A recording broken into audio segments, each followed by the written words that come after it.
Good morning. मैं doctor Manish Rodi, chemistry faculty CLC. मैं Dayal Chaudhary, team CLC. करें शुरुआत सर? बिल्कुल सर, आज एस ब्लॉक और हाइड्रोजन है। वैसे तो कहा जाता है कि एस ब्लॉक और हाइड्रोजन रिमेम्बर पॉसिबल है, थोड़ा इसको रिमेम्बर रखना पड़ता है। बिल्कुल याद करने वाली चीजें हैं इसमें ज्यादातर। फिर भी अपन ने कोशिश की है कि कंसेप्चुअल कुछ चीजें हैं वो इसमें आ जाए। इसके अलावा जो नॉर्मल है, जो लर्न टाइप का टॉपिक है, जहां से क्वेश्चन से नॉर्मली पुट करता है, इसमें मेनली तो आपको बेटा जी एनसीईआरटी की रीडिंग लगाना आप। बिल्कुल सर। ब्लॉक केमिस्ट्री में और इन हाइड्रोजन इस कंपाउंड वगैरह में आप क्या करोगे, एनसीईआरटी की रीडिंग लगाना, क्योंकि एनसीईआरटी से डिटो क्वेश्चन उठा के वैसे के वैसे क्वेश्चन पूछ लिए जाते हैं। आपने पिछले साल के पेपरों में देखा भी होगा। आज क्वेश्चन स्टार्ट कर रहे हैं सर, करिए सर। पहला क्वेश्चन है, which of the following is the formula of a deuterohydrate of magnesium sulphate. तो आपको पता हो तो मैग्नीशियम सल्फेट का फॉर्मूला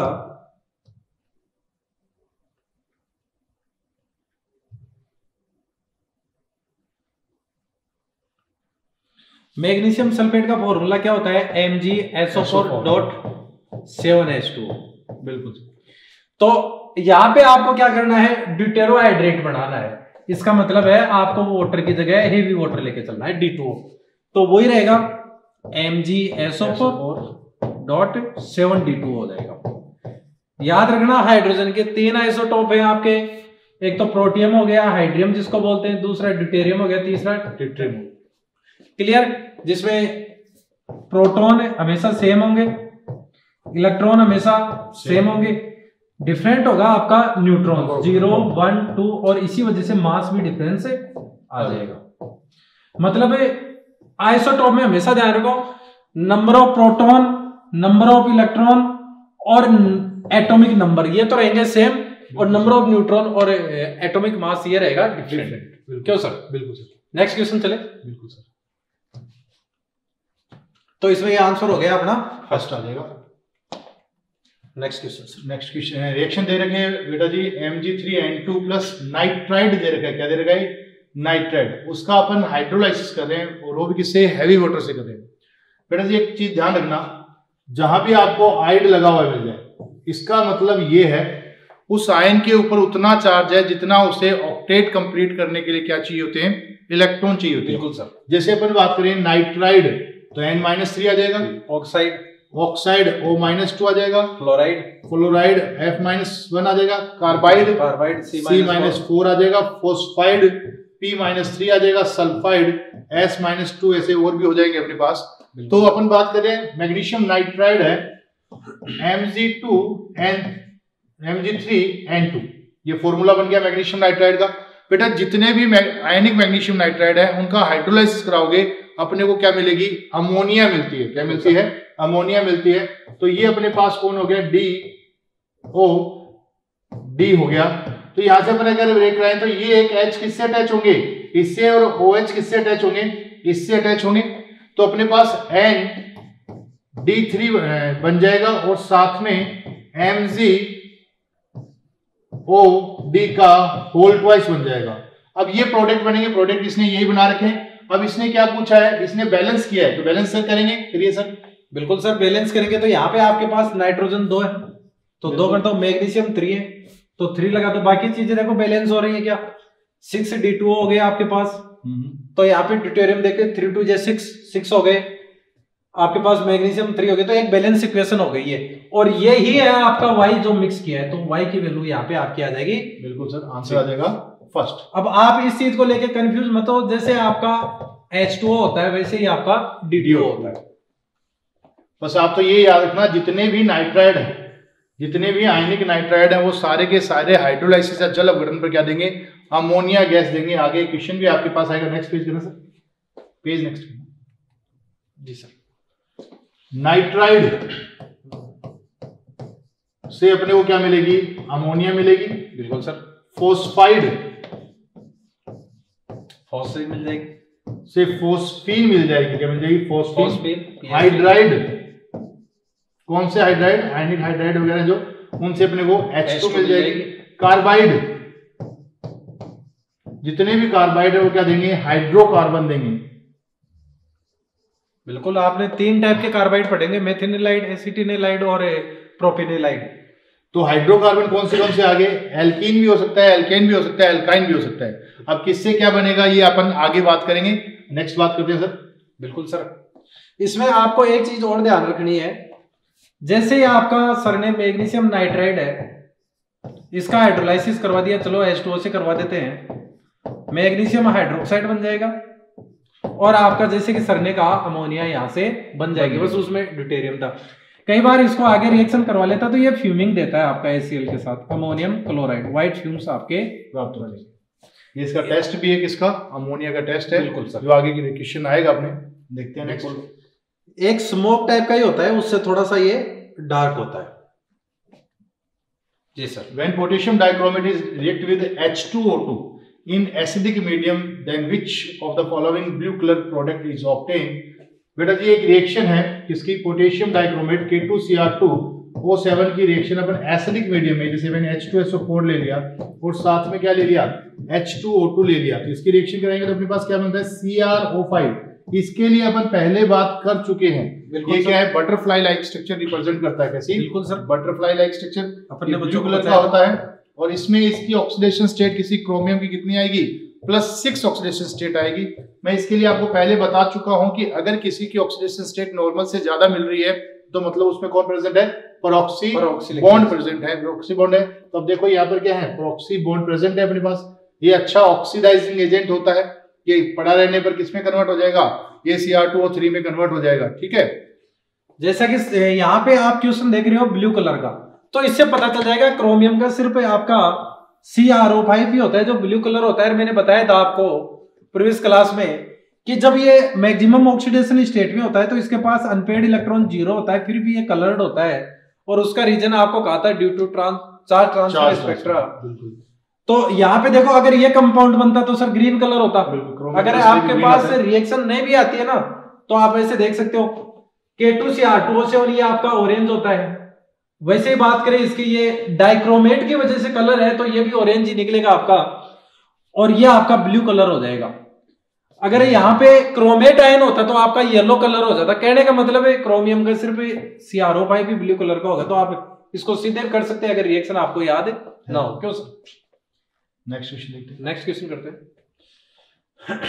बिल्कुल sir, what should be the molarity of 20 volume of H2O2। आप सब भूल जाओ, इसमें एक चीज याद रखो, कहां से आया फॉर्मूला वो सब छोड़ो। आप तो याद रखो जब भी मोलरिटी पूछी जाती है H2O2 के लिए देखे वॉल्यूम में, तो हमेशा एक चीज कर दो आप उसके साथ, हर के साथ करना ये x/11.2 यही मोलरिटी होगी। x आपका है वॉल्यूम ऑफ H2O2। अब मोलरिटी आ जाएगी तो आप यहां से नॉर्मेलिटी भी निकाल सकते हो। आपको पता है नॉर्मेलिटी होती है मोलरिटी इनटू n फैक्टर। यहां से आप नंबर ऑफ मोल सब चीजें आप यहां से आइडेंटिफाई कर सकते हो। ये फॉर्मूला आपका पूरा काम सेट कर देगा। तो यहाँ पे कितना वॉल्यूम दिया गया है 20 ml, तो आपकी मोलरिटी आ गई 20/11.2। तो ये आपका लगभग 1.78 के समथिंग आ जाएगा। सोल्व करोगे तो मोलरिटी, तो फर्स्ट आंसर हो जाएगा। बिल्कुल सर। क्यों सर? बिल्कुल सर। तो ये आपको सिर्फ याद रखना है। तो सर ने बताया वो फॉर्मूला याद रखे, ट्रिकी मेथड है जिससे आपको कैलकुलेट करने। बिल्कुल नहीं तो रिएक्शंस पे जाके इसको कैलकुलेट करने का लॉन्ग प्रोसेस है जो आप रेडॉक्स रिएक्शन में या मोल कॉन्सेप्ट में आप पढ़ते हो। बिल्कुल सर।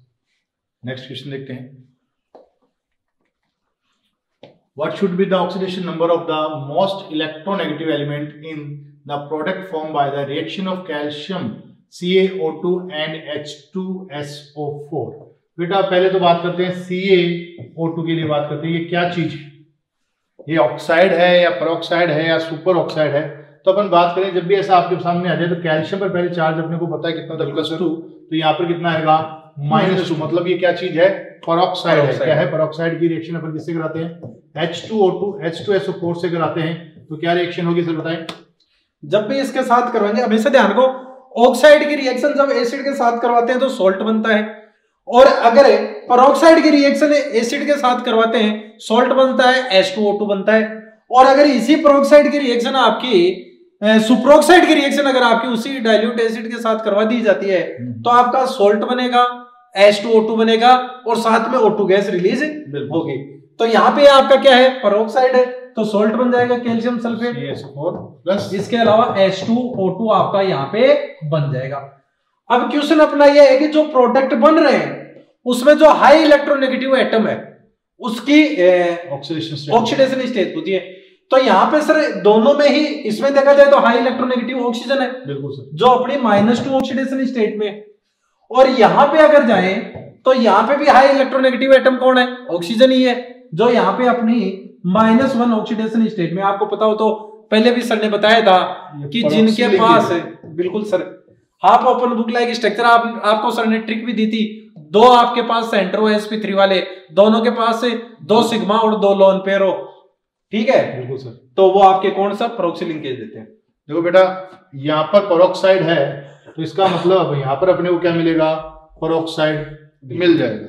अगर आपको H2SO4 की जगह एसिड की जगह क्या दे दे, वो वाटर मॉलिक्यूल दे दे, तो बिल्कुल सर वाटर मॉलिक्यूल दे दे, तो सिंपल अगर ऑक्साइड आया तो उसका जो प्रोडक्ट होगा वो क्या बनेगा, बेस, हाइड्रोक्साइड बनेगा, मतलब बेस बनेगा।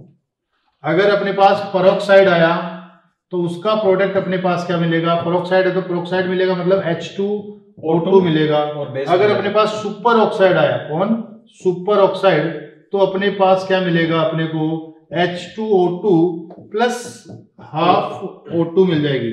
वैसे तो H2O2 भी क्या होता है बेटा, अनस्टेबल होता है, ये किसमें टूट जाता है, H2O प्लस, अपने पास नेसेंट ऑक्सीजन बोल सकते हैं अपन, इसमें टूट जाता है, इसलिए H2O2 का अपन use as a oxidising agent भी करते हैं। आप ये ध्यान रखो, नेसेंट ऑक्सीजन आने का मतलब है ये ब्लीचिंग एजेंट भी हो गया, ऑक्सीडाइजिंग एजेंट भी हो गया, और इसकी ब्लीचिंग ऑक्सीडेशन की वजह से होगी। और हमेशा ध्यान रखो, जब भी ब्लीचिंग ऑक्सीडेशन से होती है सर, क्यों, स्टेबल परमानेंट होती है। लेकिन अगर कोई ब्लीचिंग रिडक्शन से होगी, फॉर एग्जांपल SO2 की जो ब्लीचिंग होती है वो रिडक्शन से होती है। आप इसके साथ जैसे ही कराओगे H2SO4 और वही आपकी नेक्स्ट हाइड्रोजन यहाँ आने वाली है, तो ये रिडक्शन की वजह से ब्लीचिंग होगी, लेकिन ये टेम्परेरी होगी। जैसे एयर में एक्सपोर्ट करोगे, इसमें जैसे ही एयर में लेके जाओगे उसका ऑक्सीडेशन हो जाएगा, जैसे ऑक्सीडेशन होगा कलर रीअपीयर हो जाएगा, क्यों सर। तो यहाँ पे सिर्फ वही अपने को पूछा था, -1 और -2 ऑक्सीडेशन, एक मिनट, हाँ बिल्कुल, -1 और -2 ऑक्सीडेशन स्टेट आपकी यहाँ आ जाएगी। ये चीज आप समराइज लिख लेना, जैसे कि सर ने बताया, आप इन चीजों को नोट भी कर सकते हो। सर ने कहा कि अगर आपका ऑक्साइड है और इसके साथ H2O है तो बेस बनेगा। अगर पेरोक्साइड है, ये काफी अच्छी ट्रिक है जो आपको एग्जाम में सीधे आंसर की ओर लेके जाएगी। बेस बनेगा और H2O2 बन जाएगा। और अगर आपके पास सुपर ऑक्साइड है और इसका H2O से आप रिएक्शन करवाते हो तो बेस बनेगा, H2O2 बनेगी और आपकी O2 एक कलरलेस गैस यहां से रिलीज हो जाएगी। और अगर इनकी जगह एसिड दे देता है तो यहां सोल्ट कर लेगा, क्यों सर, बिल्कुल सर। तो नेक्स्ट चलिए सर, बिल्कुल सर, हाँ sir, reaction between the following pair will produce hydrogen except, ये ध्यान रखना। आप क्या करते हो, इसको तो छोड़ देते हो कि ये कौन सा हाइड्रोजन देता है, ये पढ़ लेते हो, तो आपकी रिएक्शन गलत हो जाएगा, रॉन्ग हो जाएगा। ये कह रहा है किसको छोड़कर बाकी सारे क्या दे देते हैं, ये हिंदी पढ़ लो, निम्नलिखित विक्रिया युग्मों में से किसके अतिरिक्त सभी हाइड्रोजन गैस उत्पन्न करते हैं।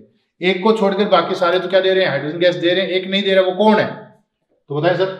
तो यहाँ पे आप इलेक्ट्रोकेमिस्ट्री ध्यान में रखो, ECS, इलेक्ट्रोकेमिकल सीरीज में जिनका SRP नेगेटिव होता है वो डाइल्यूट एसिड के साथ हमेशा H2 गैस रिलीज करते हैं, क्योंकि उनका जो रिडक्शन पोटेंशियल है वो कम होता है किससे, कंपेयर टू H2 से। बिल्कुल सर। लेकिन अगर उनका SRP पॉजिटिव आ गया तो ऐसे में वो डाइल्यूट के साथ रिएक्शन नहीं करेंगे। हाँ, अगर कंसंट्रेटेड आपके पास दे रहा है एसिड, तो चाहे वो SRP पॉजिटिव वाला हो चाहे SRP नेगेटिव वाला हो, दोनों ही रिएक्शन करेंगे।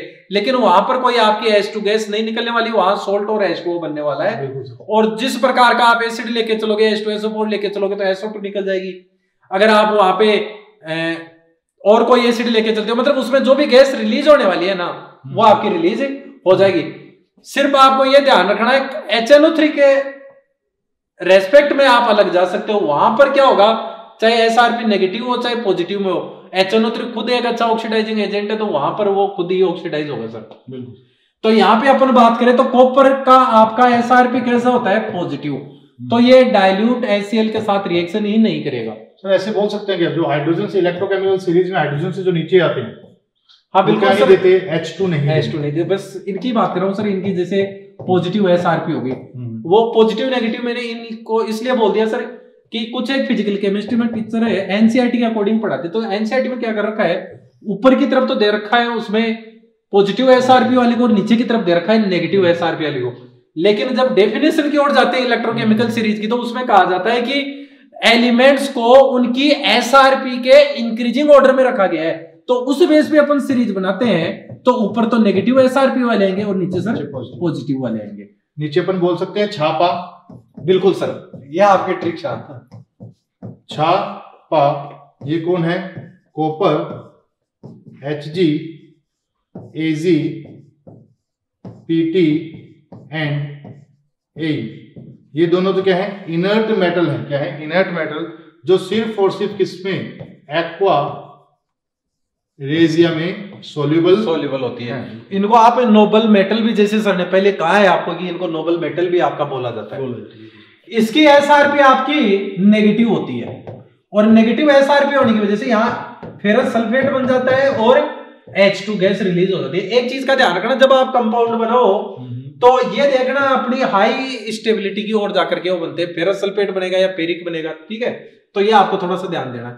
जैसे यहाँ पे बात करें, यहाँ पे स्टीम दी है, ये ध्यान रखना, अगर कोल्ड वाटर देता तो मैग्नीशियम करता है, लेकिन कम क्वांटिटी में H2 रिलीज होती है, तो वो मैग्नीशियम सरफेस के चारों तरफ चिपक जाती है और वो फ्लोट होने लगती है। क्यों सर?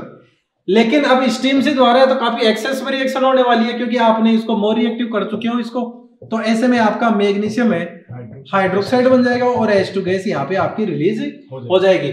और यहाँ पे आप बात करें तो सोडियम की एल्कोहल के साथ करवा दे तो यह आपका एल्कोहल हो गया, तो यहाँ पे क्या होगा, माइनस है, और ये आपका है प्लस है, तो यहाँ से एल्कोक्साइड बन जाएगा, सोडियम एल्कोक्साइड, और आपकी H2 गैस यहाँ से रिलीज हो जाएगी, 2 मॉलिक्यूल इसके। आंसर फर्स्ट आ जाएगा। नेक्स्ट क्वेश्चन चलते हैं, यहाँ फर्स्ट आंसर हो गया। बताएं sir. When sodium peroxide is treated with dilute sulfuric acid, अभी बताया था पेरोक्साइड है, कुछ सोचना ही नहीं है। पेरोक्साइड के साथ क्या बनेगा, सॉल्ट बनेगा और H2O2 बनेगा। तो ले लो आपका ये सोडियम पेरोक्साइड हो गया, इसकी रिएक्शन करवा दी आपने किसके साथ है, डाइल्यूट सल्फ्यूरिक एसिड, तो आपने डाइल्यूट H2SO4 से करवा दी, तो सॉल्ट बन जाएगा आपका Na2SO4 और साथ में H2O2। मैं बैलेंस नहीं कर रहा हूं इक्वेशंस को, ये थोड़ा ध्यान रखना। तो यहाँ पे आपका बन जाएगा सोडियम सल्फेट, बिल्कुल sodium sulphate oxygen, sodium sulphate hydrogen तथा ऑक्सीजन, ये रहा सोडियम सल्फेट और हाइड्रोजन है पेरोक्साइड, आपका फोर्थ आंसर यहाँ पे आ जाएगा। हाँ sir. The place where heavy water is made, स्थान जहां भारी जल तैयार होता है। बेटा ये याद रखने लायक क्वेश्चन है, एनसीईआरटी में दे रखे होंगे, आपको याद रखना है बेटा। एक तो एप्लीकेशन, क्यों सर, एक तो एप्लीकेशन और एक सोर्स, या कौन सा फ्यूल कहां मिलता है, ये नॉर्मली नीट में कई बार रट्टा बेस एक क्वेश्चन पूछ लेता है, इसलिए सर ने पहले कहा था अगर ब्लॉक केमिस्ट्री आपको पढ़नी है तो एनसीईआरटी की लाइन टू लाइन हो जाओ। क्यों सर? बिल्कुल। तो आप यहाँ पे ये सारे ऑप्शन करेक्ट है, इन सभी जगह पे ये मिलता है, क्योंकि मेरे याद है, मैंने भी रटा है, आपको भी रटना है। क्यों सर? बिल्कुल सर। नेक्स्ट क्वेश्चन देखते हैं। हाँ sir. CH2NH3 NaNH and B2SH which are covalent hydride। Covalent hydride बनाने हैं अपन, देखिए नॉन मेटल नॉर्मली कोवलेंट बनाते हैं, और metal and non metal normally ionic बनाते हैं। वैसे भी देखें कि सोडियम, कैल्शियम एंड सोडियम के जो हाइड्राइड होते हैं वो कैसे होते हैं, आयनिक नेचर के होते हैं, बाकी जो भी होंगे वो कैसे होंगे, कोवलेंट होंगे। अगर अपन लेफ्ट टू राइट जाते हैं, कोवलेंट नेचर क्या होती है, इंक्रीज होती जाती है। फर्स्ट और सेकंड ग्रुप के ज्यादातर कंपाउंड्स जो बन रहे, हाइड्राइड हुए, हैलाइड हुए, वो कैसे होते हैं, आयनिक नेचर होते हैं ज्यादातर। फर्स्ट है कि ऑल हाइड्राइड आपके आयनिक हो। लिथियम की अगर बात करें तो लिथियम के ऑलमोस्ट मॉलिक्यूल्स आपके, ऑलमोस्ट क्या सभी मान लो आपके कोवेलेंट है, सिर्फ लिथियम हाइड्राइड, लिथियम फ्लोराइड और लिथियम ऑक्साइड, ये 2-3 आपके कैसे हो जाएंगे, आयनिक हो जाएंगे। वैसे सेकंड है कि हाइड्राइड की बात करें तो बेरिलियम हाइड्राइड और मैग्नीशियम हाइड्राइड, ये तो आपके आ जाएंगे कोवेलेंट नेचर के। बाकी नीचे वाले सारे आपके कैसे हो जाएंगे, आयनिक हो जाएंगे। आप ऐसे भी याद रख सकते हैं। तो ये 2 तो आयनिक आ गए, आपको पता है ये कोवेलेंट है, नॉन मेटल के बीच बॉन्डिंग है, और ये भी आपका कोवेलेंट है। तो आपका NH3 और कोवलेंट पूछे तो NH3 and B2H6 है। बिल्कुल सर, फर्स्ट आंसर हो जाएगा। इसका थोड़ा सा और याद रखना, वैसे तो बता चुके हैं, ये अष्टक न्यून यौगिक है, बिल्कुल लेविस एसिड की तरह एक्ट करेगा। यहाँ पे इसका हाइब्रिडाइजेशन sp3 आ चुका है, लेकिन ऑक्टेट अभी भी कंप्लीट नहीं हुआ है। तो जब भी इस पर कोई न्यूक्लियोफाइल अटैक करेगा, ये वहां से लोन पेयर लेगा और आपका लेविस एसिड की तरह एक्ट करेगा। इसमें 3 सेंटर 2 इलेक्ट्रॉन बॉन्ड। यहां से सर क्वेश्चन भी पूछे हुए हैं अपने, एक थोड़ा सा कर लेते हैं चर्चा। जब इसकी स्ट्रक्चर अपन बनाते हैं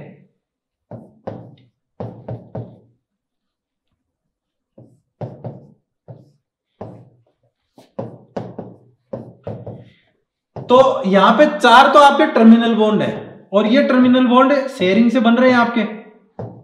तो ये 4 तो हो गए आपके 2 सेंटर 2 इलेक्ट्रॉन बॉन्ड, और ये दो आपके ब्रिज बॉन्ड जो है यहाँ पे, ये तो इसकी वजह से, ये इसमें क्यों सर ऑसिलेशन होता रहता है इनमें, ऑसिलेशन होता है, और ये आपकी यू बॉन्डिंग होती है। तो यहाँ पे देखो ये जो ब्रिज बॉन्ड बना है 1 2 3, 3 तो सेंटर हो गए, 2 इलेक्ट्रॉन हो गए, और इसको बोला जाता है ट्राइसेंट्रिक बॉन्ड।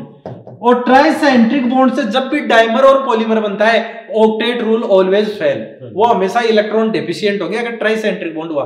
ट्राइसेंट्रिक बॉन्ड एक तो आपका हाइड्रोजन बनाएगा और एक आपका आर ग्रुप बनाएगा, एल्किल ग्रुप बनाएगा। इसमें एक चीज का ध्यान और रखना, आपकी इनकी जब स्ट्रक्चर होती है तो बोरॉन ये 4 तो एक ही प्लेन में होते हैं, लेकिन जो ब्रिज बॉन्ड होता है एक प्लेन के ऊपर एक प्लेन के नीचे, मैक्सिमम 6 एलिमेंट। बिल्कुल सर, 6 एलिमेंट इसमें एक प्लेन में होंगे।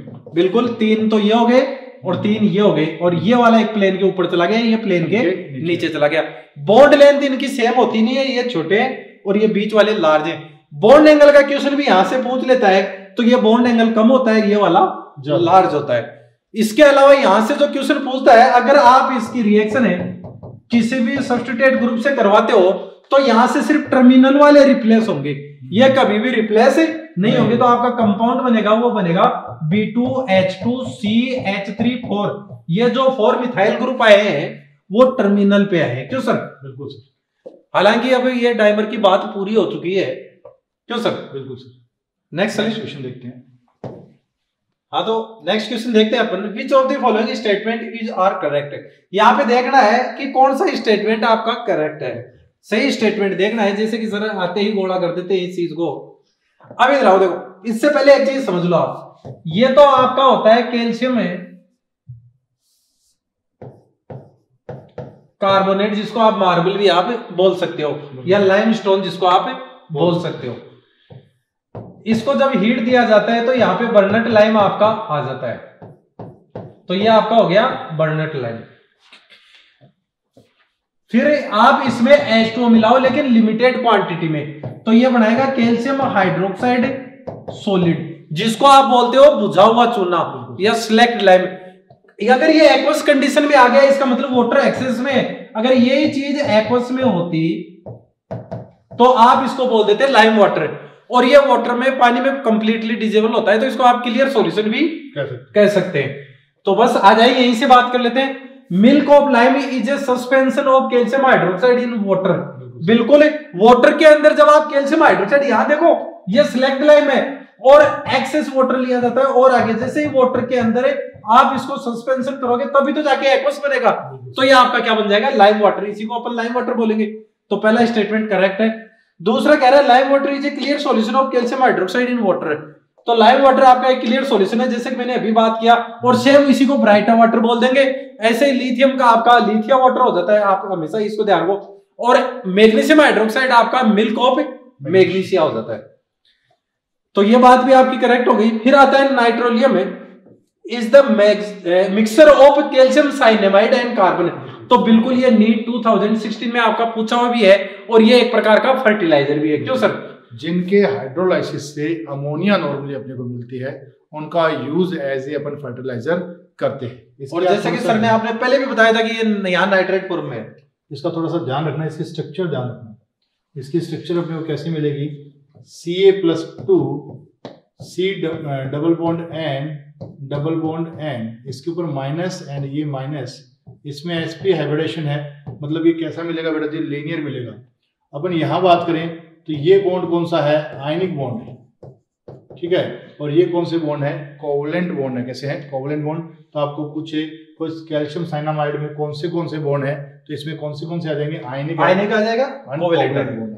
एक चीज और, जैसे कि सर ने क्या कहा कि जब भी नाइट्राइड आएगा अमोनिया देगा, तो देखो यहाँ पे नेगेटिव था ही और हाई इलेक्ट्रोनेगेटिव है, तो ये इलेक्ट्रॉन यही रखेगा आपका, तो ये -2 और ले लेगा, तो -3 हो गया। वैसे इसके साथ हो जाएगा, तो आपका यहाँ पे ये भी सही है। और याद रखना इसको एज ए फर्टिलाइजर काम में लेते हैं, तो आपका यहाँ पे सभी सही है, तो सेकंड आंसर हो जाएगा। नेक्स्ट क्वेश्चन चलते हैं सर। नेक्स्ट क्वेश्चन है, sodium carbonate can be manufactured by Solvay process but K2CO3 can not be prepared because. आप इन सबको छोड़ो, इसमें देखो इंटरमीडिएट क्या बनता है, सब कुछ छोड़ के इंटरमीडिएट देखो। अगर ये बनाना चाहोगे सोल्वे प्रोसेस, तो आप याद करो रिएक्शन में क्या बनता है, इंटरमीडिएट पोटेशियम बाइकार्बोनेट। वैसे ये बनाते हो तो ये क्या बनेगा, NaHCO3। क्लियर है। अब जब भी आप फर्स्ट टाइम में डाउन द ग्रुप जाते हो तो बाइकार्बोनेट की सोल्युबिलिटी इंक्रीज होती है।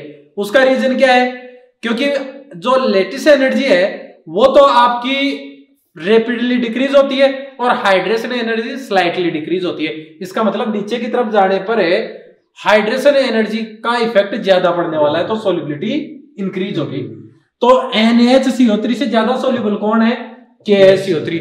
और इस वजह से ये आपका सोल्वे प्रोसेस में यूज नहीं हो पाता है, क्या बनाने के लिए, पोटेशियम कार्बोनेट बनाने के लिए। तो आप यहाँ पे कह सकते हैं ये रहा KaCO3 NaCO3 से अधिक सोल्यूबल। क्यों सर, बिल्कुल। एक कई बार सोल्वे प्रोसेस के रॉ मटेरियल पूछ लेता है, तो ये आपको याद रखना है। एक तो अपना होता है कैल्शियम कार्बोनेट जिसको आप लाइमस्टोन बोलते हैं, एक आपका हो गया अमोनिया और एक आपका हो गया ब्राइन। क्यों सर, बिल्कुल सर। तो ये आपको ध्यान में रखना है। नेक्स्ट चलते हैं।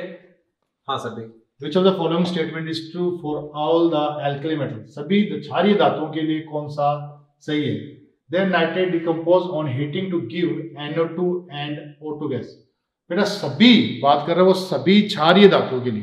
बेटा एक बात बताऊं आपको, सोडियम पोटेशियम रुबिडियम सीजियम के नाइट्रेट कभी भी टूटकर NO2 गैस नहीं देंगे। आप हमेशा याद रखो पूरी पेरियोडिक टेबल की मेटल एक तरफ है और ये चार एक तरफ। हालांकि नीचे वाले रेडियो एक्टिव सब्सटेंस है, इनकी अपन प्रॉपर्टी की बातें नहीं करते हैं, तो ये चार एक तरफ रहेंगे। यहां तक कि इसका घर का जो लीडर है वो भी इसको धोखा दे देगा, ये भी सेकंड ए के साथ रहेगा। तो फर्स्ट ए का लिथियम, सेकंड ए के सारे डी ब्लॉक की सारी मेटल्स, पी ब्लॉक की सारी मेटल्स और ए ब्लॉक की सारी मेटल्स ये एक तरफ रहेंगी और ये चार एक तरफ रहेंगे। जब भी एस ब्लॉक में आप पढ़ना शुरू करो ना, आप बस ये साइकोलॉजी बना लो कि ये चार एक जैसे और बाकी एक जैसे है। बिल्कुल सर, ये NO2 गैस नहीं देंगे। ऐसे ही आगे बात करें, their carbonate decompose on heating to give CO2 and metal oxide at normal temperature. बेटा फर्स्ट ग्रुप के केवल और केवल लिथियम है, गर्म करने पर CO2 गैस देता है और मेटल ऑक्साइड देता है। बाकी sodium potassium rubidium caesium carbonate है वो क्या नहीं देंगे, CO2 गैस नहीं देंगे। अगर उन्हें ज्यादा हीट किया जाए, ज्यादा गर्म किया जाए तो क्या हो जाएंगे, मेल्ट हो जाते हैं, परंतु क्या नहीं देंगे, वो CO2 गैस नहीं देंगे। नेक्स्ट बात कर रहे हैं, they react with oxygen to give mainly the oxide of MO2। ये भी रॉन्ग स्टेटमेंट हो गया, क्योंकि ये सारे MO2 का मतलब क्या हो गया बेटा जी, जैसे मैं बनाता हूँ आपके पास KO2 बना रहा हूँ, तो KO2 पर बात करें, इस पर +1 है, इस पर -1 आया, तो ये तो क्या बन गया, सुपर ऑक्साइड बन गया। क्या बन गया, सुपर ऑक्साइड बन गया। ये सुपर ऑक्साइड कौन कौन बनाते हैं, पोटेशियम रुबिडियम एंड सीजियम भी बनाते हैं, जबकि सोडियम मेनली क्या बनाता है, परऑक्साइड बनाता है, और लिथियम मेनली क्या बनाता है, ऑक्साइड बनाता है। क्या बनाता है, ऑक्साइड का फॉर्मेशन करता है। तो अपना आंसर देखें, इनमें कितने क्या आ जाएगा, नन ऑफ दीज आ जाएगा। क्या देगा, नन ऑफ दीज। तो बिल्कुल इस चीज में याद रखो, जैसे कि सर ने बताया, चाहे नाइट्रेट हो, चाहे कार्बोनेट हो, चाहे सल्फेट हो, चाहे फॉस्फेट हो, इनके तो डिकम्पोज होंगे नहीं और बाकी सारे डिकम्पोज हो जाएंगे। सिर्फ एक बाइकार्बोनेट है जो चाहे फर्स्ट ए का हो चाहे कोई सा ही हो, वो सारे डिकम्पोज होते हैं। क्यों सर, लेकिन आगे वाले डिकम्पोज होते हैं ऑक्साइड तक, ये वाला डिकम्पोज होगा सिर्फ कार्बोनेट तक। कार्बोनेट जाते ही फिर से स्टेबल हो जाएगा। और जैसे कि सर ने बताया इनमें ये चीज आप याद ही रख लो, इस चीज के लिए अपन खाली पेज पे चल सकते हैं। फर्स्ट ए के अंदर जब भी फर्स्ट ए और सेकंड ए की मैं सभी मेटल्स की बात कर रहा हूं, आपकी एक्सेस O2 के साथ मैं इनको बर्न कर रहा हूं, तो लिथियम आपका ये हमेशा ऑक्साइड बनाएगा, बिल्कुल सर। सोडियम आपका पेरोक्साइड बनाएगा, बाकी पोटेशियम, रुबिडियम और सीजियम ये आपके सुपर ऑक्साइड बनाएंगे। इसी प्रकार सेकेंड ए में बेरिलियम और मैग्नीशियम को जब एक्सेस से O2 के साथ हीट दोगे तो ये ऑक्साइड बनाएंगे। कैल्शियम, स्ट्रोंशियम और बेरियम को आप दोगे तो ये सिर्फ पेरोक्साइड बनाएंगे। हमेशा ध्यान रखना, पेरोक्साइड और सुपरऑक्साइड बनाने की जो प्रॉपर्टी होती है वो लार्ज साइज की वजह से आती है। ये लार्ज साइज की वजह से है तो ये सुपरऑक्साइड बना सकते हैं, ये पेरोक्साइड बना सकते हैं। बाकी डी ब्लॉक वाले वो हमेशा ऑक्साइड बनाएंगे कुछ एक को छोड़ के, जैसे क्रोमियम का एक मॉलिक्यूल में जाकर के आखिरकार वो पेरोक्साइड बन ही जाता है। तो यहाँ पे इन चीजों का आपको खास तौर से ध्यान रखना है। दूसरी चीज, जब भी इसको एक्सेस O2 के साथ सोडियम को हीट किया जाता है तो ये पेरोक्साइड के साथ थोड़ी सी क्वांटिटी में सुपरऑक्साइड भी बनाता है, और सुपरऑक्साइड के पास अनपेड इलेक्ट्रॉन होने की वजह से ये येलोविश कलर भी शो करता है। उसका रीजन यही है। और इस पेरोक्साइड को आप एक अलग से और नाम दे सकते हो, ऑक्सोन, तो इसको आपका ऑक्सोन बोला जाता है। इसमें जो ध्यान में रखने वाली चीज वो ये है आपकी कि जब भी पेरोक्साइड और सुपरऑक्साइड बनाओ और रीजन पूछे लार्ज साइज एस ब्लॉक वाले होते हैं, तो ये मेन प्रॉपर्टी होगी किसकी, आपके एस ब्लॉक की। क्यों सर? बिल्कुल सर। तो ये आपको थोड़ा सा ध्यान में रखना था। तो अपना क्वेश्चन था, तो इसमें जैसे कि सर ने कहा अपना आंसर यहाँ पे नन ऑफ दिस आ जाए, नन ऑफ दिस आ जाए। नेक्स्ट क्वेश्चन देखते हैं। नेक्स्ट क्वेश्चन देखते हैं। Which one of the following statement is correct about the chloride of a group second metal? Second के मेटल्स के क्लोराइड के लिए स्टेटमेंट देखना है। तो पहला कह रहा है all are hygroscopic in nature. Hygroscopic का मतलब है वाटर के मॉलिक्यूल को ऑब्जर्व करना।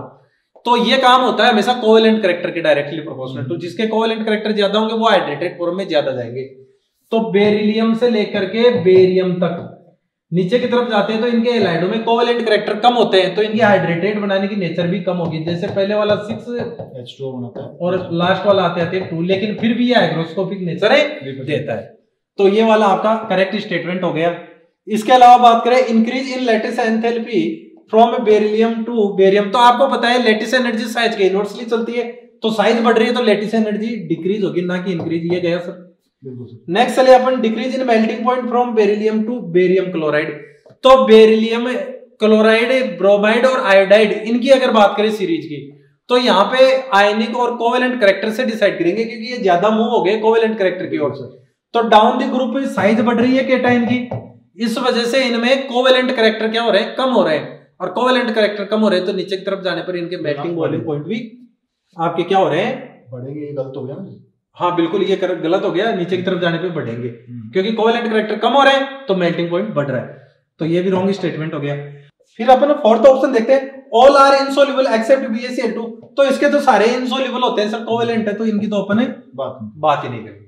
तो अपना फर्स्ट करेक्ट हो गया। नेक्स्ट चलते हैं सर। बिल्कुल sir. Which of the following statement concerning the compound of lithium is false? कौन सा लिथियम के लिए गलत है? ये तो सर आप बता चुके हो, पहले बात हो चुकी है अपनी। The hydroxide carbonate nitrate decompose to give the oxide on heating. बिल्कुल सही बात है। बिल्कुल, सर ने कहा था कि 4 को छोड़ के सोडियम, पोटेशियम, रुबिडियम, सीजियम सब टूटेंगे। नेक्स्ट बात करते हैं, it form A peroxide but not superoxide in atmosphere condition.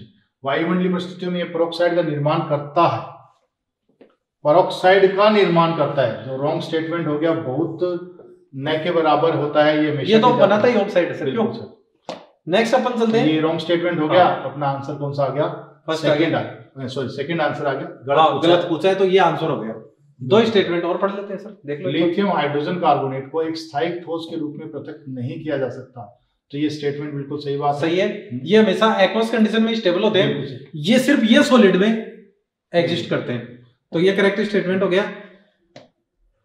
और ये कह रहा है कि क्षारीय धातुओं में यह सबसे अधिक विद्युत ऋण। बिल्कुल सर। नीचे की तरफ जाते हैं साइज बढ़ती है तो इलेक्ट्रोनेगेटिविटी जाहिर सी बात है कम होगी।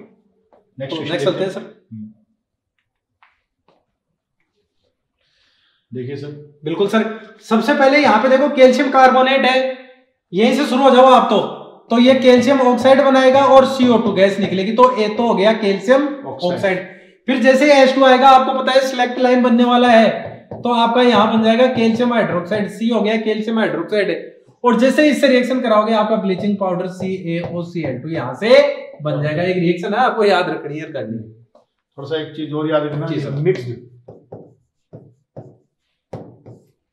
मिक्स्ड सॉल्ट बिल्कुल, जिसमें मोर देन 1 टाइप के एनाइन प्रेजेंट हो, आपका वो मिक्स सॉल्ट है। यहाँ पे आप देखोगे तो CaOCl और ये Cl, तो ये -1 में, ये +1 में और ये -2 में, क्यों सर? और ये आपका +2 में है। हालांकि ऐसे बॉन्ड बनाना गलत है आयनिक के साथ, लेकिन वो आपको समझाने के लिए अपने थोड़े स्ट्रक्चर शुरू कर दें। क्यों सर? बिल्कुल सर।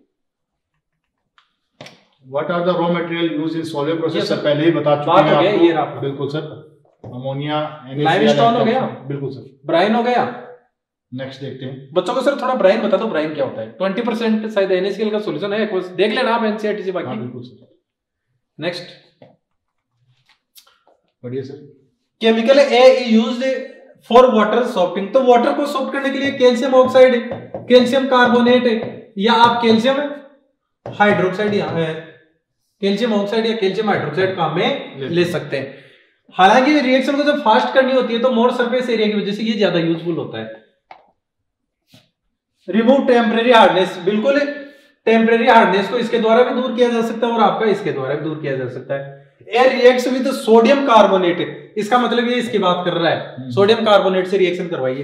तो ये रहा आपका सोडियम कार्बोनेट, ए आपका कौन है? Calcium hydroxide. जब ये आपस में रिएक्शन करेंगे तो आपका बनता है सोडियम हाइड्रोक्साइड, कास्टिक सोडा बन जाएगा और कैल्शियम कार्बोनेट बन जाएगा। बिल्कुल सर। तो यहाँ पे अपना आंसर हो जाएगा, कौन सा पूछा है sir? What is the chemical formula of A? A sodium carbonate के साथ अभी कह रहे हैं कास्टिक सोडा बना, जब CO2 को, अच्छा इसमें कह रहा है कि इसमें CO2 पास कर दो, तो अगर इसमें CO2 पास करेंगे ना तो ये बन जाएगा कैल्शियम कार्बोनेट प्लस H2O। लेकिन अगर एक्सेस में CO2 होती है तो ये आपका बनता है कैल्शियम बाई कार्बोनेट। लेकिन यहाँ पे सर एक्सेस का नाम तो अपने को लिया नहीं, सिंपल दिए तो उस हिसाब से अपन कैल्शियम कार्बोनेट के साथ चले जाएंगे। क्यों सर? इसमें तो एक ही बात पूछा है सर। हाँ, ये नहीं भाई, ये एक ही बात की है इसने, तो ए आपका यहाँ पे हो गया, ये रहा ए है ही, पहले ही आइडेंटिफाई हो चुका था। क्यों सर? नेक्स्ट बात करते हैं। नेक्स्ट बात करते हैं। देखिए sir, beryllium shows diagonal relationship with aluminium, ये बिल्कुल सही है, लिथियम मैग्नीशियम के साथ और बेरिलियम एल्यूमिनियम के साथ डायगोनल होता है। Which of the following similarity is incorrect? Incorrect देखना है आपको, तो आपको पता है ये भी एम्फोटेरिक होता है, ये भी एम्फोटेरिक, लेकिन यहाँ क्या बोल दिया कि इसकी तरह बेसिक है, तो ये पहला ही सर इनकरेक्ट हो गया। तो आंसर तो अपना यही हो गया। फिर आगे चले, बेरिलियम कार्बाइड और एल्यूमिनियम कार्बाइड हाइड्रोलाइसिस पे मीथेन देते, बिल्कुल ये दोनों मेथिनेलाइड है, आपको पता हो तो ये बेरिलियम +2 में और ये C-4 में डिसोसिएट होते हैं, तो H2O के साथ ये मीथेन गैस ही देंगे और ये आपका बेरिलियम हाइड्रोक्साइड बन जाएगा। और वैसे ये डिसोसिएट होगा एल्यूमिनियम +3 और C-4, आपको पता है H2O के साथ ये तो एल्यूमिनियम हाइड्रोक्साइड बना लेगा, ये आपका CH4 नीड। कोई भी कार्बाइड अगर क्रॉस मल्टीप्लाई से बना हुआ है तो हाइड्रोलाइसिस पर CH4 देगा। क्रॉस मल्टीप्लाई मतलब इसका चार्ज इसके पैरों में, इसका चार्ज इसके पैरों में, तो उसका क्या देगा? CH4 देगा। बाकी सारों पर अपने को चार्ज बैलेंस करके देख लेना। तो ये आपका नीट 2016 का सवाल है, सेकंड फेज का। फिर आगे बात करें, beryllium like aluminium is rendered passive with concentrate H, बिल्कुल ये सही बात है। बेरिलियम और एल्यूमिनियम दोनों आपके एम्फोटेरिक हैं, मेटल एम्फोटेरिक है, इनके ऑक्साइड एम्फोटेरिक है, हाइड्रोक्साइड एम्फोटेरिक है। आप कंसंट्रेट HNO3 मिलाओगे तो कंसंट्रेट HNO3 ऑक्सीडाइजिंग एजेंट है, एक बार तो इसको ऑक्सीडाइज करेगा तो बेरिलियम ऑक्साइड और एल्यूमिनियम ऑक्साइड बन जाएगा। लेकिन बेरिलियम ऑक्साइड और एल्यूमिनियम ऑक्साइड दोनों इनर्ट होते हैं, तो जैसे आप HNO3 मिलाओगे बेरिलियम में, इसके चारों तरफ लेयर आ गई बेरिलियम ऑक्साइड की जो कि इनर्ट है, और ऐसे एल्यूमिनियम के चारों तरफ एल्यूमिनियम ऑक्साइड की लेयर आ गई, तो रिएक्शन होगी, ऐसा नहीं है नहीं होगी, लेकिन वो रिएक्शन है काफी टाइम रुक जाएगी। Reaction stop due to passivity, और पैसिविटी किससे? इनर्ट ऑक्साइड लेयर फॉर्मेशन से। तो ये बात भी सर अपनी करेक्ट हो गई। करेक्ट है। लास्ट कह रहा है beryllium like a dissolve in NaOH, बिल्कुल दोनों एम्फोटेरिक है। ये सोडियम में बेरिलिएट बना देगा, मेटा बेरिलिएट बना देगा, और ये एल्यूमिनियम सोडियम मेटा एल्यूमिनेट बना देगा। क्यों सर? तो ये सोडियम में मेटा बेरिलिएट और ये सोडियम मेटा एल्यूमिनेट, क्योंकि एम्फोटेरिक जो मेटल होगा वो एसिड से भी रिएक्शन करेगा और बेस से भी रिएक्शन करेगा। क्यों सर? नेक्स्ट चले। नेक्स्ट ऑक्सोन सर, ऑक्सोन अभी बताया था बच्चों को, सोडियम पेरोक्साइड होता है। और ये याद रखना, जैसे आपके सबमरीन्स और एयरक्राफ्ट जो स्पेसक्राफ्ट होते हैं उनमें भी पेरोक्साइड या सुपरऑक्साइड की लेयर बनाई जाती है इनकी। उसका रीजन क्या है? जो पेरोक्साइड और सुपरऑक्साइड होते हैं, पेरोक्साइड हो या चाहे आपका सुपरऑक्साइड हो, इनकी खास बात है ये CO2 को अब्जॉर्ब करते हैं। अब्जॉर्ब करने के साथ साथ कार्बोनेट बना लेंगे यहां पे, तो अब्जॉर्ब तो करेंगे ही करेंगे, साथ में ये O2 गैस रिलीज करने वाले हैं। तो काफी यूजफुल है ये। नेक्स्ट चले सर। नेक्स्ट अच्छा क्वेश्चन है सर। जिप्सम दे रखा है। बिल्कुल सर, जिप्सम दिया है। जिप्सम को जब लो टेम्परेचर पे देते हो तो POP बनता है, calcium sulphate plus half H2। कई बार इसको यूं भी लिख देता है CaSO4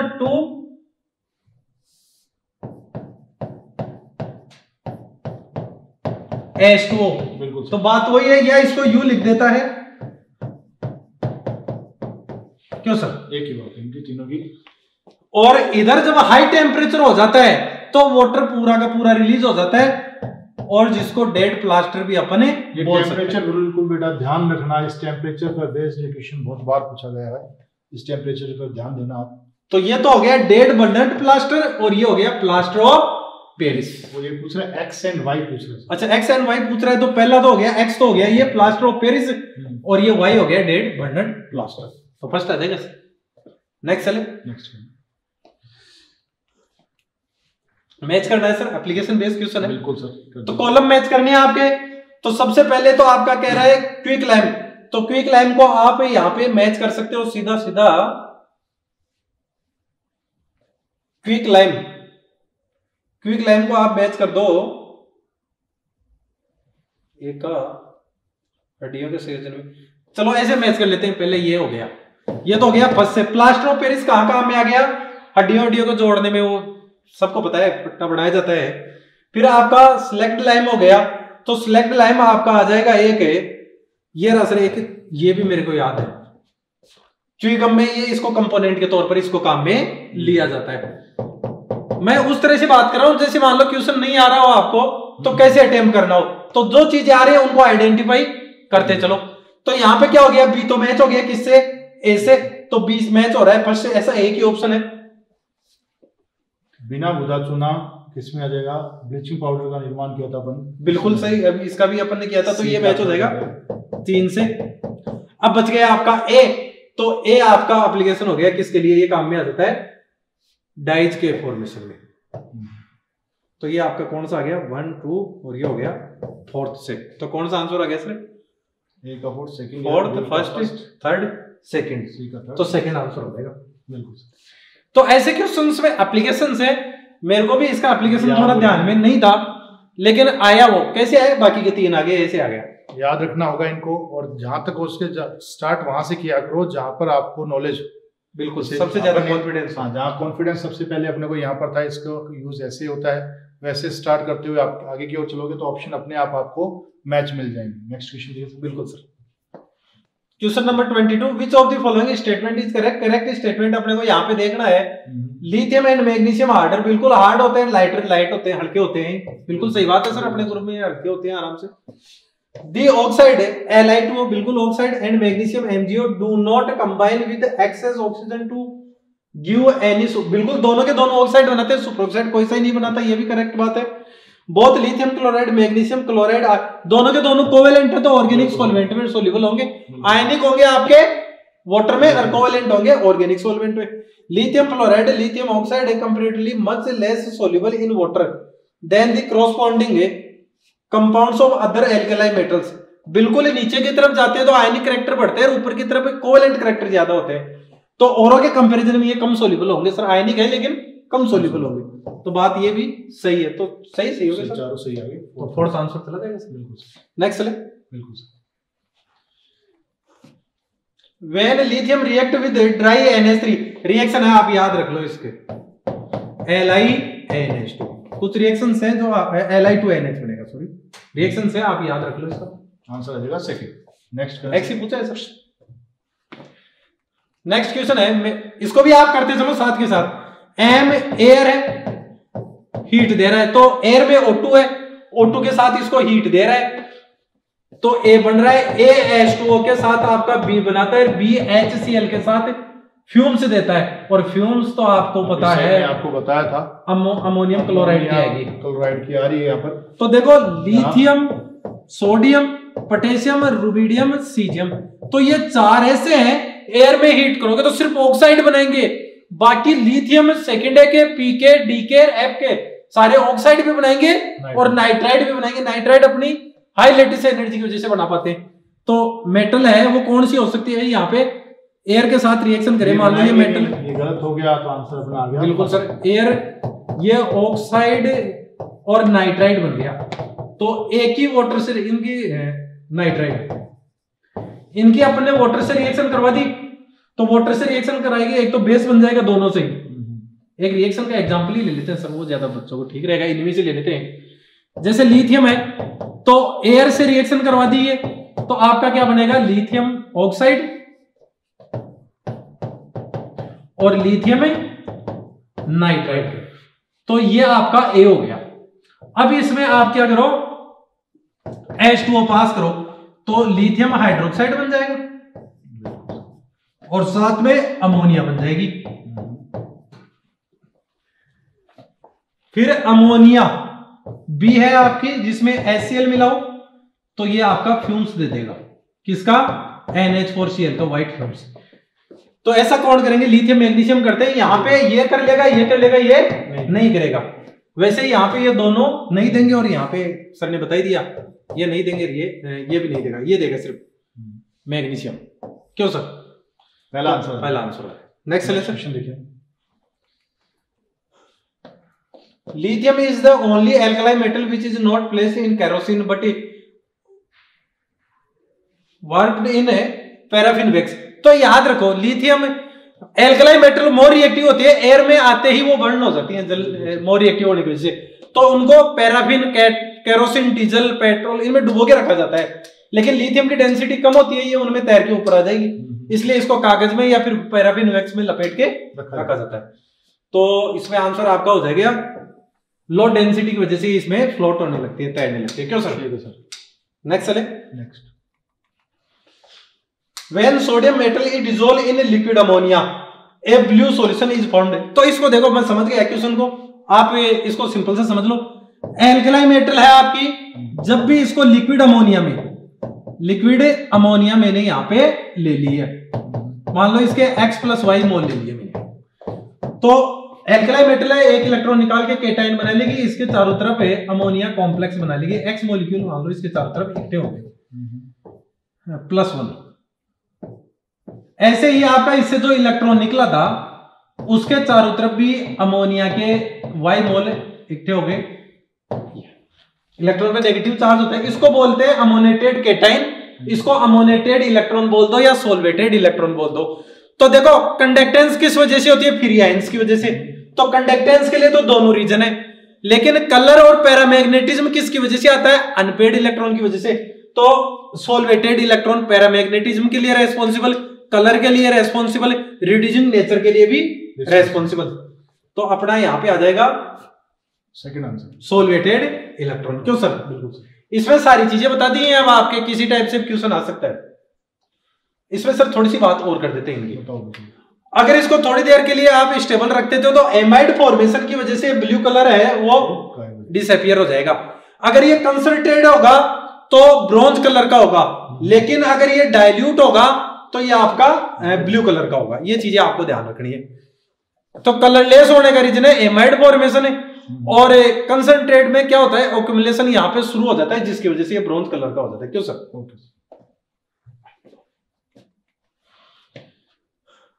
हाँ सर बताओ। If NaOH added to an aqueous solution of Zn plus 2 ion, a white PPT appear, and on adding excess of NaOH, the PPT dissolve in the solution of zinc exist in the। बेटा जी zinc क्या है? Zinc एक amphoteric element है। अगर अपन reaction कराएं zinc की NaOH से, बिल्कुल सर, तो पहले क्या बनेगा? एक पीपीटी बनेगी ZnOH का होल ट्वाइस की, व्हाइट पीपीटी बनेगी ZnOH का होल ट्वाइस। ZnOH का होल ट्वाइस के अपने पास क्या मिलेगा? एक व्हाइट पीपीटी आएगी, इसकी व्हाइट पीपीटी आएगी। अब बेटा जी ये क्या होता है? ये किसकी विशेषता होती है? ये एम्फोटेरिक मेटल्स की विशेषता होती है। अगर इनकी पीपीटी आ चुकी है, अगर उनमें एक्सिस में अपन NaOH मिला दें, अगर आपको कहीं भी एक्सिस में NaOH मिलाए तो आप सीधा पहले, अगर आपको तुक्का मारने की इच्छा हो तो आप एम्फोटेरिक मेटल को उठाएं, एम्फोटेरिक मेटल बनाएं तो एक कॉम्प्लेक्स फॉर्मेशन, संकुल निर्माण होगा, जिसके कारण ये वापस पीपीटी सॉल्युबल हो जाएगी। तो सर ने आपके सामने बना दिया है, ये एक संकुल निर्माण हो जाएगा। क्या हो जाएगा? संकुल निर्माण हो जाएगा। इसको अपन क्या कह सकते हैं? सोडियम जिंकेट कह सकते हैं। क्या कह सकते हैं? Sodium zincate. इसको अपन एक तो इस हिसाब से लिख सकते हैं, सर ने बताया वैसे, और आप एक इसको ऐसे भी लिखा हुआ मिल सकता है, Na2ZnO2 भी लिखा हुआ मिल सकता है, सोडियम जिंकेट। तो ये क्या मिलेगा? Sodium zincate. तो आपको ये पूछ रहा है कि जिंक निम्न में से किस में उपस्थित है? तो जिंक किसमें? एनाइन में उपस्थित है। किसमें है? एनाइन। तो आंसर आ जाएगा अपना सेकंड। तो ये रिएक्शन याद रखना, जैसे एल्युमिनियम है, जिंक है, ये जो एम्फोटेरिक मेटल्स हैं, ये रिएक्शंस रिप्रेजेंट करती हैं। AlOH का होल थ्राइस का भी कैसी पीपीटी आती है? व्हाइट पीपीटी आती है, जो ये रिप्रेजेंट करेंगे। Next answer. ये सर अपन ने करवा दिया। वैसे भी caustic soda solution is absorb. देखो कास्टिक सोडा होता है, मॉइस्चर में आप इसको डाल दो कास्टिक सोडा, तो ये क्या करेगा? CO2 ऑब्जॉर्व करके क्या बना लेता है? आपका कार्बोनेट बना लेता है, व्हाइट पाउडर बना लेता है थोड़े दिनों के बाद में। तो वो किस वजह से? CO2 को ऑब्जॉर्व करने से। तो सोडियम हाइड्रोक्साइड पहले सॉलिड है, तो जैसे ही आप लेके जाओगे पहले मॉइस्चर को ऑब्जॉर्व करेगा, लिक्विड कंडीशन में जाएगा, और जैसे एक्वस कंडीशन में आएगा ये CO2 को ऑब्जॉर्व करके कार्बोनेट बना लेगा, तो लास्ट में फाइनली व्हाइट पाउडर मिलता है। तो बिल्कुल CO2 के साथ जाएंगे। क्यों? Which of the following structure of BeCl2 in vapor phase? Vapour phase में किस फॉर्म में रहता है? ये डाइमर की फॉर्म में रहता है। किसमें रहता है? डाइमर की फॉर्म में। किसके द्वारा? Cl आ रहा है 3 सेंटर 4 इलेक्ट्रॉन बॉन्ड आ जाएगा। क्या आ जाएगा? 3 सेंटर 4 इलेक्ट्रॉन बॉन्ड। डाइमर देखिए बिल्कुल, हैलाइड से जब भी डाइमर बनता है या पॉलीमर, तो वो 3 सेंटर 4 इलेक्ट्रॉन बॉन्ड होगा, फॉर्मेशन होता है। आंसर आ जाएगा। तो गैस रहेगा ये, वेपर रहेगा ये, और सॉलिड रह गया तो पॉलीमर। क्यों सर? इसमें हाइब्रिडाइजेशन आपका sp रहेगा, इसमें sp2 रहेगा, और इसमें sp3 रहेगा। यहाँ ऑक्टेट कंप्लीट होगा, यहाँ दोनों में ऑक्टेट कंप्लीट नहीं होगा। नेक्स्ट चले सर। बिल्कुल। Potassium when heat strongly in oxygen it form following final product. अब बहुत बार बात कर चुके हैं, पोटेशियम को अपन एक्सेस ऑफ O2 मिले, इसमें एक्सेस ऑफ O2 मिले तो अपने को क्या मिल जाएगा? KO2 मिल जाता है। बेटा जी ये कौन है? Super oxide. एक चीज का आप ध्यान रखना, जो सुपर ऑक्साइड बना सकते हैं वो पेरोक्साइड भी बना सकते हैं और ऑक्साइड भी, और जो पेरोक्साइड बनाते हैं वो सुपर ऑक्साइड नहीं बना सकते, वो ऑक्साइड बना सकते हैं, और जो सिर्फ ऑक्साइड बना पाते हैं वो पेरोक्साइड और सुपर ऑक्साइड नहीं। नेक्स्ट चलिए सर। नेक्स्ट करते हैं। Sodium peroxide is used to purity the air in submarines and कर ली सर अपने, ये बात पहले बात कर चुके हैं। CO2 को हटाता है और O2 देता है। बिल्कुल सर। नेक्स्ट चलिए सर। बिल्कुल sir. Mg2C3 react with water forming propine gas C3-4 ion। जब भी इसको आयनों में तोड़ेंगे मैग्नीशियम +2 और C3-4 में, इसकी स्ट्रक्चर देखें अपन है -3 और ये उल्टा लगा दिया, ये -1 ये -3, तो सिग्मा हो गए 2, पाई हो गए 2। क्यों सर? ये एक फॉर्म में और रहता है C double bond C -2 and -2। ये मोर स्टेबल होता है, इसलिए मोर प्रोडक्ट भी इसी के मिलेंगे। तो ये वैसे तो ऑर्गेनिक का पार्ट है, आप ध्यान रखें थोड़ा सा। इसमें और इसमें सिग्मा और पाई बॉन्ड सेम मिल रहे हैं, तो 2 सिग्मा 2 पाई मिल जाएंगे। आंसर आ जाएगा फर्स्ट। नेक्स्ट देखते हैं sir. When MgCl2.6H2 strongly heated then it form। बेटा जी जब भी इनके मतलब इनके साथ वाटर मॉलिक्यूल जुड़ा हुआ होता है, इनका हाइड्रोक्सी प्रोडक्ट बनेगा। हाइड्रोक्सी प्रोडक्ट को अगर और गर्म करोगे तो ऑक्साइड में कन्वर्ट हो जाता है। पहले इनका हाइड्रोलाइसिस करवा दिया। बिल्कुल सर, बताएंगे। और इसमें एक चीज है, आप हमेशा ध्यान रखो, जब भी कोवेलेंट कोई मॉलिक्यूल है हाइड्रेटेड फॉर्म में, तो इसको स्ट्रांगली हीट करने पर ऑक्साइड बनाएगा, और अगर आयनिक कंपाउंड है तो वो आपका बनाता है एनहाइड्रेट हैलाइड। लेकिन ये आपका कोवेलेंट है, इसलिए यहां पे आएगा। क्यों सर? बिल्कुल सर। नेक्स्ट चले, नेक्स्ट करते हैं।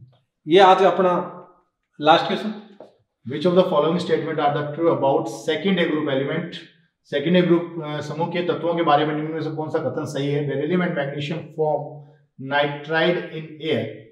देखिए बेटा, वैसे तो इस ग्रुप के ज्यादातर एलिमेंट क्या करते हैं, क्या नाइट्राइड बना लेते हैं, बस सीधा अगर बात की जाए beryllium and magnesium mainly nitride बनाते हैं। बेरिलियम इज एम्फोटेरिक, ये भी सही है। Calcium hydride is ionic salt like hydride, बिल्कुल सही है। All the correct statement. तो इसमें आंसर आ जाएगा अपना फोर्थ आ जाएगा। आप इसमें ध्यान रखो, ये नाइट्राइड इसलिए बना पाते हैं क्योंकि जब नाइट्राइड बनेगा तो स्टेबिलिटी किससे देखी जाएगी? आयनिक है तो लेटिस एनर्जी से। तो हाई लेटिस एनर्जी की वजह से ये आपके एग्जिस्ट कर पाते हैं। और फर्स्ट वाले सोडियम, पोटेशियम और रुबिडियम लार्ज साइज की वजह से उनकी लेटिस एनर्जी कम होती है, इसलिए वो नाइट्राइड नहीं बनाते। आंसर आ गया फोर्थ। तो आज के लिए इतना ही। ये ज्यादातर चैप्टर आपको याद रखने वाले हैं, इसलिए एनसीईआरटी की रीडिंग लगाएं और नंबर ऑफ क्वेश्चंस ज्यादा से ज्यादा करें ताकि आपको ये क्वेश्चंस याद हो जाएं। और डिटो क्वेश्चन ये पूछे जाते हैं। बिल्कुल सर, मिलते हैं। और वैसे भी अपन ने हाइड्रोजन के चैप्टर के क्वेश्चंस कम रखे हैं क्योंकि इनको बेसिकली एनसीईआरटी पे इनको फोकस होना पड़ेगा। बिल्कुल। मिलते हैं नेक्स्ट क्लास में। आज के लिए इतना ही। Thank you. Okay, thank you.